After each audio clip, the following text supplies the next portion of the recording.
എന്റെ ചില uncontrollable mood swings ചെന്ന് അവസാനിക്കുന്നത് ഈ ആകെയുള്ള പൂടേന്ന് എന്തെങ്കിലുമൊക്കെ വെട്ടിക്കളയുമ്പോഴായിരിക്കും. ഇന്ന് ഞാനത് ഫ്രണ്ടിലുള്ള 2 മുടിയിലങ്ങ് ഒതുക്കി. കാരണം പിന്നീടുള്ള റിഗ്രറ്റിന്റെ ആഴം വളരെ വലുതാണെന്ന് ഞാൻ മനസ്സിലാക്കി. ഒരു താൽക്കാലിക ആശ്വാസം കിട്ടിയ സ്ഥിതിക്ക് ഫുൾ പവറിൽ നമുക്ക് ഇന്നത്തെ ദിവസം അങ്ങ് തുടങ്ങാം. അവിടുന്ന് നേരെ മെസ്സി പോയി ബ്രേക്ക്ഫാസ്റ്റും കഴിച്ചിട്ട് നമ്മൾ നേരെ ക്ലാസ്സിലേക്ക് നടന്നു. പോകുന്ന വഴി എന്തെല്ലോ കാര്യങ്ങൾ പറഞ്ഞ് തള്ളി മറിക്കുന്നുണ്ട് അവള്. സോ ഗൈസ്, ഇതാണ് Anagha, my friend, also my Rumi. 100 step കയറിയത് കൊണ്ട് തന്നെ രാവിലെ തന്നെ നല്ല എക്സസൈസ് ആയിരുന്നു. അവിടെ ചെന്നപ്പോഴേക്കും നമ്മളൊഴികെ ബാക്കി എല്ലാരും വന്നിട്ടുണ്ടായിരുന്നു.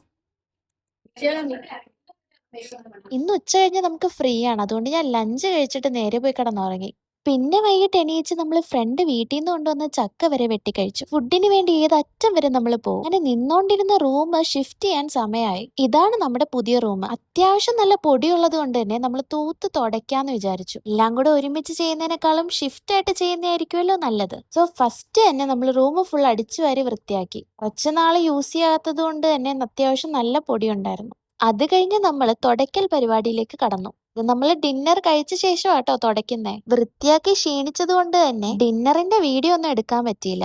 ആ ഒരു ആക്രാന്തത്തിൽ മറന്നുപോയി എന്നുള്ളതാണ് സത്യം. അങ്ങനെ റൂം ഷിഫ്റ്റിങ്ങിന്റെ ഫസ്റ്റ് പരിപാടി കംപ്ലീറ്റ് ആയി. ഞങ്ങള് 3 റൂംമേറ്റ്സ് ആണുള്ളത്. സോ അങ്ങനെ എല്ലാം സെറ്റ് ചെയ്തു. പിന്നെ എന്റെ ബാച്ചിലെ തലമൂത്ത ആളായ ജിതിൻ ചേട്ടന് നിങ്ങളോട് എന്തൊക്കെയോ പറയാനുണ്ട്, ഒന്ന് കേട്ടു നോക്കണേ.